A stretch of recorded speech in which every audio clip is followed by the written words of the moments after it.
Hello again.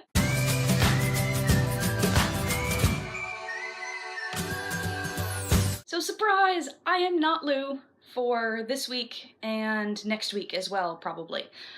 It's good to see you again, friend. So if anybody talks to me for about half an hour, give or take 10 minutes, they can probably put together that I am really into sound. Probably because it'll come up that I'm a musician, it'll come up that I'm a big fan of audio dramas, it'll come up that I can't shut up about either music or audio dramas, and I am just a sucker for things that click together. Do you know that really awesome moment when the windshield wipers and the radio line up? And do you know that awesome feeling of walking to the beat of something like Another One Bites the Dust?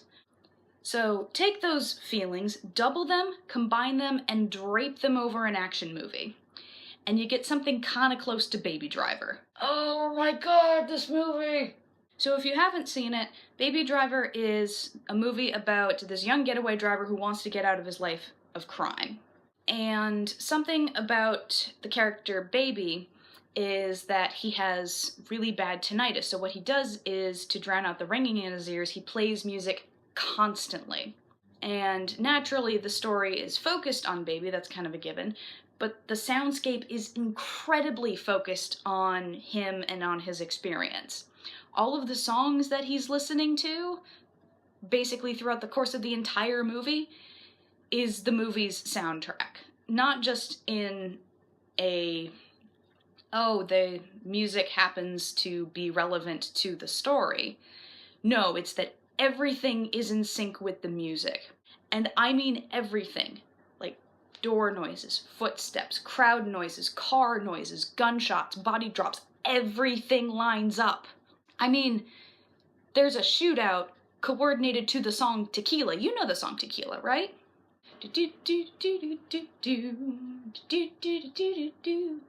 And I mean, it goes without saying that it's pretty stylized, so it might not be strictly realistic, but it feels really, really natural. I mean, it's the song Tequila. That shouldn't necessarily work.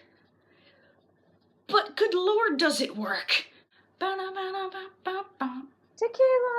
And not only that, but when he doesn't have his headphones in, more often than not, there's that ear-ringing sound underscoring the scene so that we have no choice but to be with him for his entire experience. I first saw it back in July, shortly after it came out, and I've basically been internally yelling about it non-stop since then, because good lord is this movie funky. Now, funky isn't quite the right word. I don't mean disco funky in any kind of way.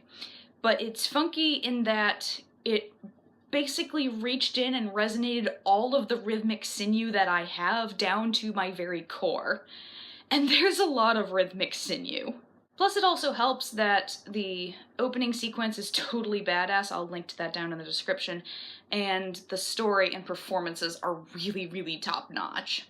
And I saw it again last night with a friend who absolutely loved it, and I've basically renewed my copy of Internal Squawking Enthusiasm for at least 2 more weeks, and my brain has renewed its dial surfing of the entire soundtrack. Which is okay, but it's kind of annoying to have a song in 7 stuck in your head.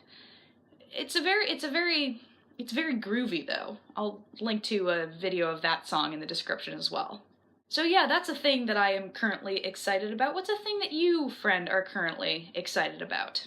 And with that bout of surprisingly coherent enthusiasm, I will see you on Monday.